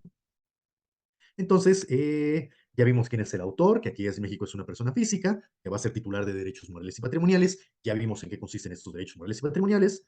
Ya vimos qué son las obras. Ya vimos que se protegen en el momento en que son fijadas en un soporte material. Este soporte material es el medio físico o electrónico en el cual están las obras. Eh, ¿Cuánto tiempo duran? Como vimos, los derechos morales son para siempre, mientras que los derechos patrimoniales sí tienen una vigencia, sí van a tener una duración. Durante esa duración de vigencia de los derechos patrimoniales, solamente el autor o a quien él otorgue la licencia van a poder explotarlos comercialmente y en exclusiva esas obras que creó el autor. Cuando ese tiempo concluye, la obra se vuelve del dominio público. Y esto significa que cualquier persona va a poder comercializar la obra sin tenerle que dar ningún tipo de regalía a los autores. Ahorita yo puedo bajar la obra del Quijote de Miguel de Cervantes Saavedra y la puedo publicar, puedo hacer libros o puedo subirlo en plataformas de pago en Internet y yo no le tengo que pagar ni un centavo de regalía, ni a los descendientes de Cervantes, si es que todavía tiene, o al gobierno español, sino que esa obra ya es del dominio público y yo la puedo comercializar sin problema. ¿Cuánto tiempo duran los derechos patrimoniales de los autores? Bueno, la ley establece que van a durar toda la vida del autor, toda hasta que se muera, y una vez que haya muerto, van a durar 100 años más. Si yo ahorita hice mi pintura maravillosa, los derechos patrimoniales que yo voy a tener sobre la obra va a ser todo el tiempo que me reste de vida y cuando ya me muera, 100 años más. Obviamente, cuando yo ya me muera, el titular de esos derechos patrimoniales va a ser mi hijo. Y si él tiene hijos y todavía siguen esos 100 años más, ellos van a ser los titulares de los derechos patrimoniales hasta que se cumplan estos 100 años. Habían comentado también de obras que eran de varios autores. ¿Cómo se cuentan esos 100 años? Cuando son varios los autores, ¿es una obra colectiva o una obra de colaboración? Los 100 años empiezan a contar a partir de la muerte del último. Si Miguel Ángel y Leonardo da Vinci hicieron esta obra, pudo haber muerto Da Vinci, Miguel Ángel todavía sobrevive, los 100 años empiezan a contar hasta que se muera el último de los coautores. No sé si ha quedado claro este concepto, esta forma de contabilizar el tiempo. Ok, en caso de obras que no hayan sido divulgadas, esos 100 años empiezan a contar a partir de que la obra se divulga. Vamos al ejemplo de que yo hice esta gran pintura, pero la guardé en el cajón del escritorio. Ya me morí, mi hijo vivía en otro país, pasaron 20 años después de que yo morí, yo como autor, 20 años de que yo ya morí, mi hijo viene, ya se pone a comprar la casa, y encuentra esta pintura en el cajón del escritorio. Dice, no, pues está muy chido, vale la pena que esta obra de mi papá se divulgue. Entonces, los 100 años de protección empiezan a correr a partir de que mi hijo divulga esa obra que estaba ahí guardada en el cajón. Y como les comentaba, cuando pasan estos 100 años, la obra se vuelve del dominio público y cualquier persona física o moral puede explotarla comercialmente, pero tienen la restricción de no alterarla. Yo no puedo tomar la obra del Quijote y decir que se trata de peleas espaciales. No, no puedo modificarla. La puedo explotar, sí, pero no la puedo alterar ni mutilar de ninguna forma. ¿Queda claro esto de la vigencia de los derechos patrimoniales? Sí, vale. Muy bien, entonces, yo creo que esto de derechos conexos los vamos a saltar. Nada más voy a hacer la referencia de que derechos conexos también se regulan en la Ley Federal del Derecho de Autor. Los derechos conexos son aquellos que surgen por la interpretación o divulgación de obras artísticas o literarias. Aquí las personas que se protegen van a ser los artistas, intérpretes y ejecutantes, los editores de libros, los productores de fonogramas, productores de videogramas y los organismos de radiodifusión. Aquí entraríamos en el supuesto, ¿están de acuerdo que las canciones de Luis Miguel no las escribió? Ni escribió la letra, ni compuso la música, sino él únicamente es intérprete. Y ven que cuando Luis Miguel está cantando hace como unos pasitos, levanta la pierna. Ese tipo de interpretación, cómo Luis Miguel interpreta sus canciones, es lo que se protege por derechos conexos. Bajo este orden de ideas, nadie puede cantar ni bailar como Luis Miguel lo hace en sus conciertos. Otro, por ejemplo, cantante muy famoso, llegaron a ver algún día cómo interpretaba Michael Jackson sus canciones. El cuento era un espectáculo viviente. Entonces, la forma en cómo bailaba y cómo cantaba Michael Jackson es lo que se protege por la materia de derechos conexos. Los editores de libros. La forma en cómo presentan las obras los editores de libros también está protegida por derechos conexos. No son autores, pero sí están ejerciendo algún talento o están poniendo a disposición del público alguna obra ya existente. Las portadas de Porrúa están protegidas por derechos conexos. La idea es que ninguna otra editorial de libros pueda presentar los libros como Porrúa lo hace. Tercero, productores de fonogramas, pues creo que ahí es donde ya viene mucho de la piratería. La idea es que, disqueras sobre todo, la idea es que nadie, salvo las disqueras, puedan comerciar la música que forma parte del repertorio o de los artistas o intérpretes que ellos representan, a no ser que tengan permiso. Por ende, todas las copias, toda la piratería, pues está prohibida. Igual con los videogramas, nadie puede comercializar películas a menos que sean las compañías cinematográficas o las personas que ellos han autorizado para poder comercializar esas películas. Y número 5, también en derechos conexos se protege a los organismos de radiodifusión, televisoras, radiodifusoras, organismos de cable o servicios de streaming. Todo eso se protege por la figura de derechos conexos. Pero bueno, no, con gusto les voy a dejar esta lámina, pero no lo vamos a abordar ahorita en el curso porque la verdad sí nos vamos a llevar un rato más. Y me gustaría tocar el tema ya un poco más aterrizado del Linda Autor. Ya hablamos muy bonito de que tiene que registrarse, pero ¿dónde rayos voy a registrar mi obra? Yo ya hice algo, y alguna obra artística o literaria, ¿dónde la registro? Bueno, la autoridad administrativa aquí en México en materia de derechos de autor es el INDAUTOR, Instituto Nacional del Derecho de Autor.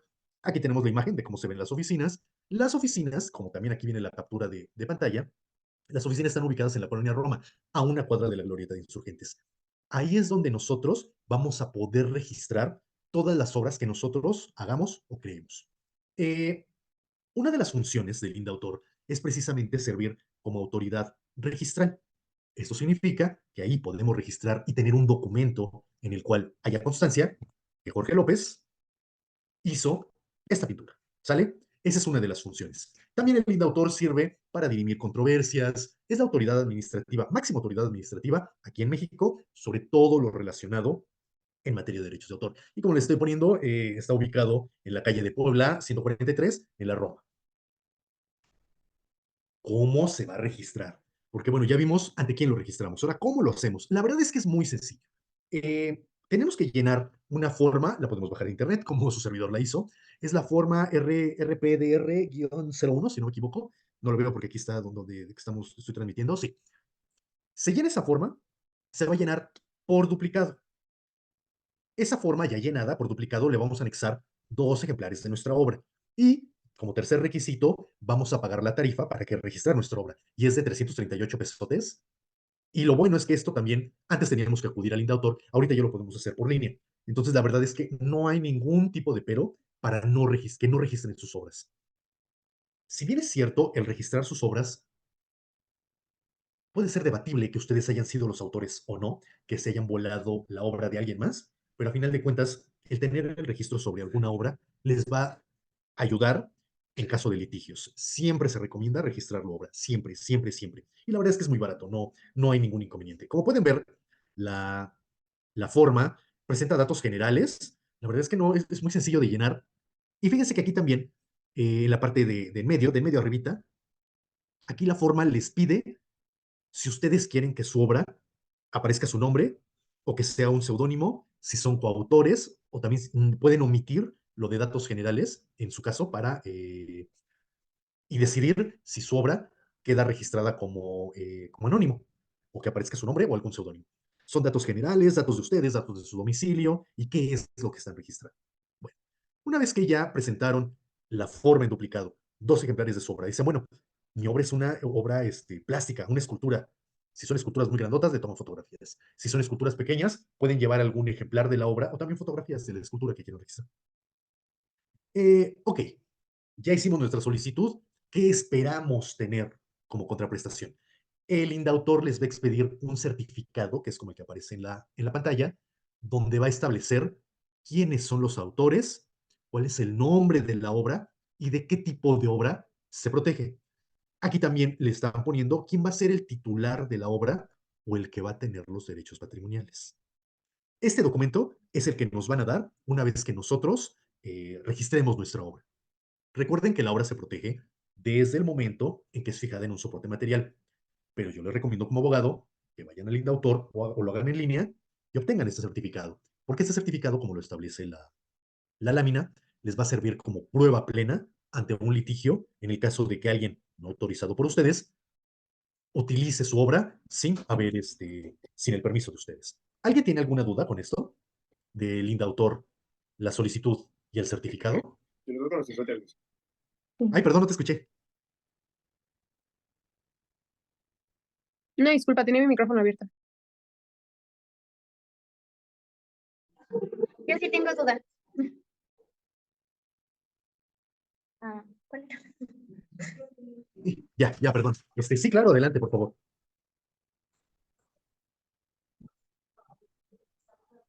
Ajá, que si en el Indautor solo puede ser para una obra o pueden ser varias.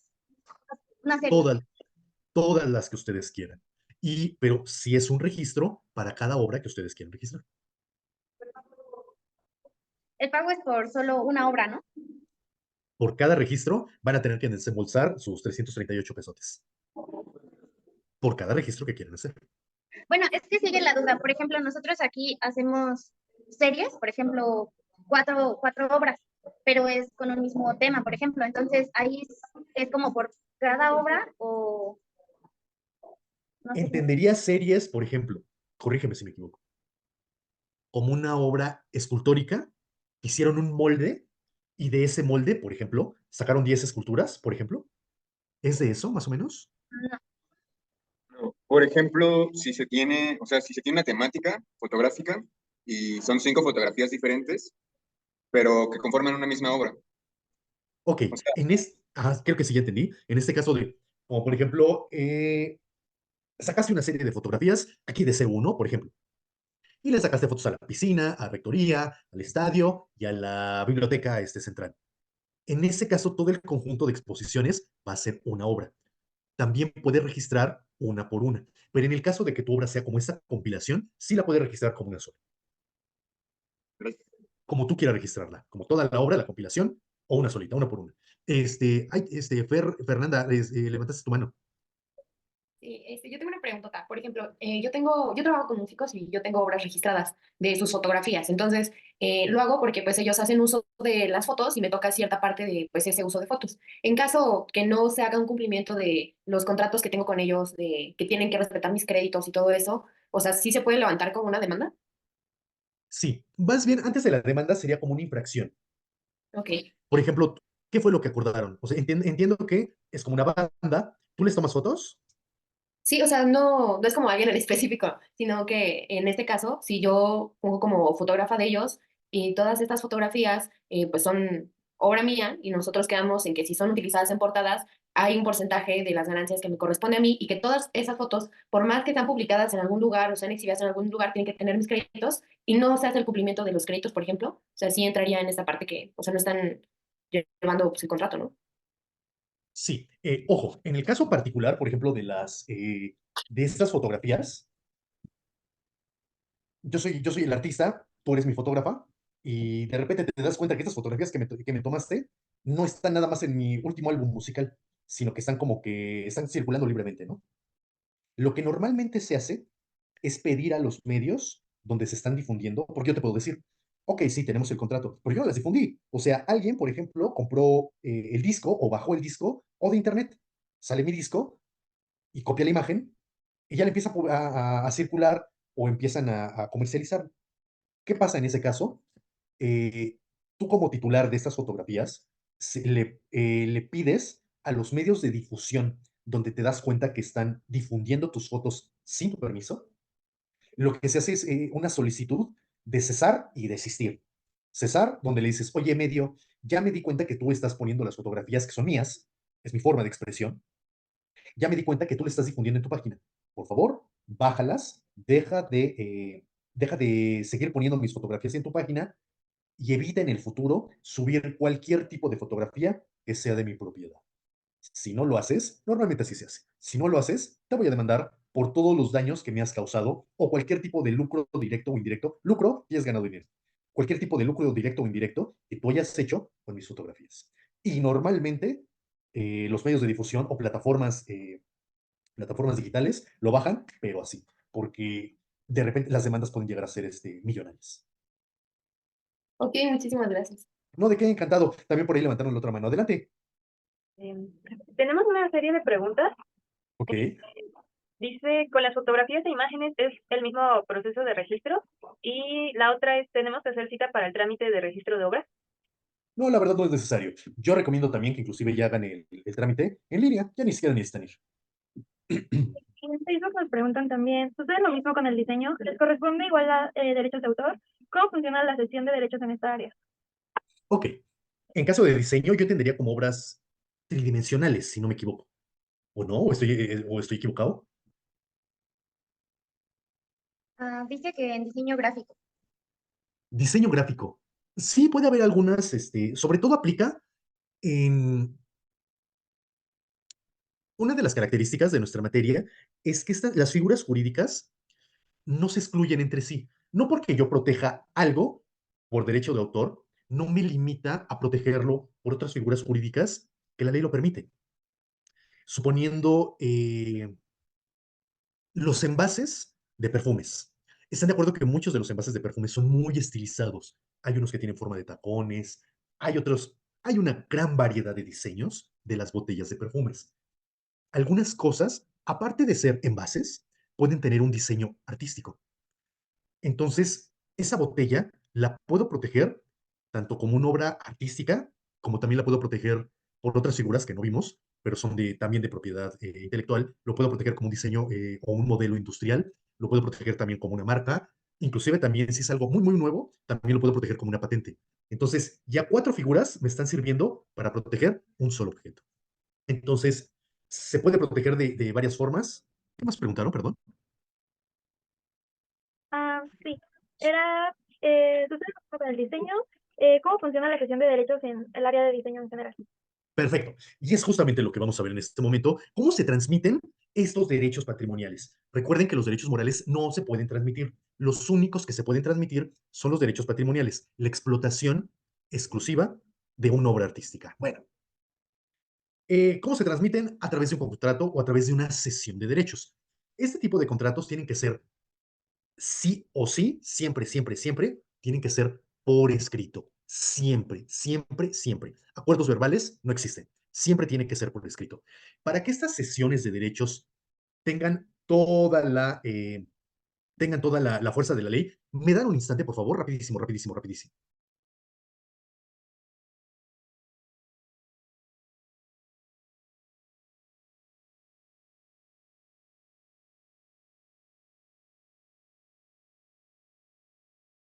Perdón, una disculpa enorme. Para que estas sesiones de derechos tengan toda la fuerza de la ley y puedan defenderse en tribunales o juzgados, tiene que tener 3 características. Uno, nosotros como abogados le llamamos formalidades, pero son características de estos contratos. Número 1, tienen que ser sí o sí por escrito. Y es lo que aparece en el párrafo del medio de la ley.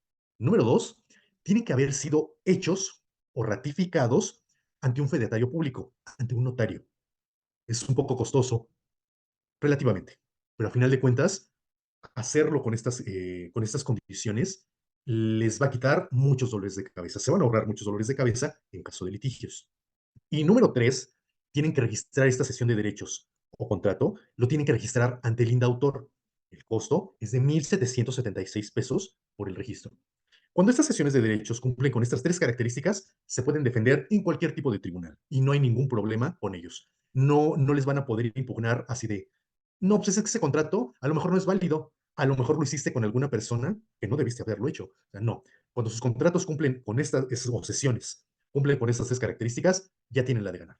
¿Vale? Entonces, también mi recomendación como abogado es que cualquier tipo de transmisión de derechos lo hagan siempre por escrito ante fedatario e inscribirlo en el indautor. Estas transmisiones de derechos, la ley obliga a que siempre van a ser onerosas. Es decir, yo no puedo transmitirles mis derechos patrimoniales de mi cuadro de manera gratuita. Siempre les tengo que cobrar. Cualquier tipo de transmisión de derechos a título gratuito se puede impugnar. Yo puedo decir, en realidad no es una transmisión de derechos. Todas las transmisiones de derechos siempre tienen que tener una ganancia para el autor. Siempre, siempre, siempre. Así lo establece la ley. Y no podemos ir en contra de la ley. Si vamos en contra de la ley, esa transmisión va a ser nula. Es decir, como si nunca nadie lo hubiera hecho. ¿Sale? Y la pueden echar abajo de una manera muy sencilla. ¿Por cuánto tiempo se transmiten estos derechos? La ley establece que siempre esas transmisiones de derechos patrimoniales siempre van a ser por un tiempo determinado. No puedo yo transmitirles mis derechos patrimoniales sobre el cuadro durante toda mi vida y ya después de morir, los 100 años después de muerto, ¿no? Esas duraciones no se permiten. La ley establece que si no pongo la duración en mi contrato, no pongo la duración de esa transmisión de derechos, se va a entender que es por 5 años. El plazo máximo que se puede hacer para estas sesiones de derechos es de 15 años, de acuerdo a como lo establece la ley. La duración de la sesión puede ser más de 15 años siempre y cuando la naturaleza de la obra o la naturaleza del contrato así lo exija.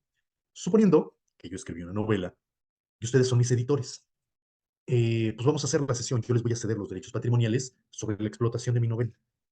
Y ustedes dicen, bueno, pero yo quiero que se explote en todo el mundo. Y ustedes dicen, ok, vale, vamos a intentar el negocio en todo el mundo, pero la verdad es que tal vez 15 años no sea suficiente para poder penetrar en todos los mercados literarios de todo el mundo. Tal vez voy a necesitar más tiempo para poder hacer el negocio. En casos así, sí la duración de la sesión de derechos va a ser de más de 15 años. Así es como se transmiten los derechos patrimoniales. ¿Vale? Sí, muchas gracias. Bueno, Porque, ya encantado. nos acabó el tiempo, entonces quería ver si No, tenía como, como algún cierre o algo pues, de para... hecho, me dejan rapidísimo abordar venta de obras, venta, obras por encargo y, ¿cómo se llama? Obras por encargo y renta de obras. Rapidísimo, ¿me da tiempo? Súper Me rapidísimo, interesa, sí se quedan. rapidísimo, rapidísimo. Venta de obras. Gracias. No, de qué encantado. Las obras que nosotros hagamos las podemos vender libremente, pero yo les sugiero que cuando ustedes vendan sus obras, siempre, siempre, siempre, siempre hagan un contrato de compra-venta. Recuerden, ustedes como autores, cuando vendan sus obras, lo único que están transmitiendo es el soporte material donde está contenida la obra. Ustedes como autores siempre van a seguir teniendo los derechos patrimoniales y los derechos morales sobre esa obra. Con la venta no se transmite eso. Ténganlo muy presentes. Ahora bien, siguiente, obras por encargo. ¿Qué pasa si yo, pintor muy famoso, alguien me contrata y me dice, oye, yo quiero que me hagas un retrato? Va, yo lo hago, con gusto. También, siempre, siempre, siempre, este tipo de obras por encargo tienen que registrarse, siempre. Y también tiene que hacerse mediante un contrato. En este tipo de contratos de obras por encargo, el autor siempre se va a reservar los derechos morales sobre la obra y quien me contrató va a ser el titular de los derechos patrimoniales. ¿Sale? Así es como funciona normalmente. Y siempre que haya alguna duda en el contrato de una obra por encargo, siempre, siempre, siempre se va a buscar la interpretación que más favorezca al autor. Y la parte final de la lámina, si el que me encarga, lo que me quiere encargar es que yo deje de pintar, ese tipo de contratos son nulos de pleno derecho. Y ya casi por cerrar, también hay obras por relación laboral. Si yo en mi trabajo soy diseñador y pues me dedico a hacer dibujos y diseños, como ahorita preguntaron, en ese caso, yo como autor del diseño o de esa obra o de ese dibujo, yo voy a ser el autor y el titular de los derechos morales. Y el titular de los derechos patrimoniales va a ser mi empleador. En caso de que haya contrato colectivo de trabajo, o sea, hay un contrato por el cual yo le presto mis servicios de dibujante a alguien, en ese caso los derechos patrimoniales se dividen a la mitad. La mitad de los derechos patrimoniales son para mi empleador y la mitad de los derechos patrimoniales son para mí, como autor. En caso de que la relación laboral nada más sea de palabra, que no hay un contrato individual de trabajo, yo como autor me quedo con los derechos morales, obviamente, y también con todos los derechos patrimoniales. Entonces, siempre que haya algún contrato de prestación de servicios profesionales, recuerden, la mitad es para su empleador y la mitad de los patrimoniales para ustedes. Entonces, como le pongo al final, siempre procuren que haya el contrato de prestación de servicios, siempre que sea por escrito, nada de verbal. Y finalmente, renta de obras. Yo como autor puedo prestar mis obras a alguna galería que cobre por la entrada. Entonces, obviamente por ese préstamo, yo sugiero que se haga siempre a través de contratos de comodato. ¿Qué es eso de comodato? Es la parte final de la lámina. Es cuando se presta un bien y el cuate al que yo le presté se obliga a regresarme ese bien. O sea, de esas pinturas, no me puede regresar otras pinturas que yo no he hecho. Yo puedo prestar onerosamente mis obras para alguna galería y como beneficio adicional, yo como autor me voy a quedar con un porcentaje de las entradas que esa galería cobre por ir a ver mis obras. Eh, y muchísimas gracias por su atención. Dejo datos de contacto, dejo dos de hecho. Primero de la maestra Daniela Luz Espino. Ella es amiga mía, tiene un despacho especializado en derecho de autor. Entonces, cualquier tipo de consultoría, las consultas no se cobran. Entonces, no se preocupen, por supuesto, dejo los datos de la maestra Daniela para que se acerquen en el momento que ustedes quieran. Si tienen alguna duda o pregunta, o incluso, espero que nunca lo tengan, algún litigio en materia de derecho de autor, la maestra les puede ayudar. Por mi actividad académica, soy profesor de tiempo completo aquí en la facultad. La verdad es que yo ya no llevo asuntos, entonces pongo mis datos también, Jorge López, su servidor, para cuestiones de consultoría, porque ya no, pues yo ya no llevo asuntos. Para cualquier asunto de litigio, sí con la maestra Daniela. ¿Alguien tiene alguna duda o pregunta con esto? ¿Dónde puedo hacer llegar esta presentación para que se pueda difundir entre los integrantes de la comunidad? Puede ser con el correo que se comunicó con la profesora Jimena. Ok, perfecto, sí, con mucho gusto. Entonces mando las láminas con la atenta súplica de que hagan los créditos. Obviamente así de que no, me lo aventé de mi ronco pecho. No, pues bueno, lo hizo un maestro que dio una plática, ya es todo. Muy bien. Bueno, pues le agradecemos mucho su tiempo, toda esa información. Muchas gracias, ¿qué pinos? Muchas gracias por la invitación y cualquier cosa que su servidor pueda ayudarles, encantados. Obviamente también está el contacto de la maestra Dani, también cualquier tipo de cosas, pláticas también que ustedes puedan necesitar, la maestra Daniela, al igual que su servidor, podemos ayudarles. Muchas gracias. Encantados. Un abrazo fuerte, que estén muy bien. Muchas gracias por la invitación. Muchas gracias y hasta luego. Nos estamos viendo, que estén muy bien. Gracias. Nos vemos. Ahí ya se me tocó.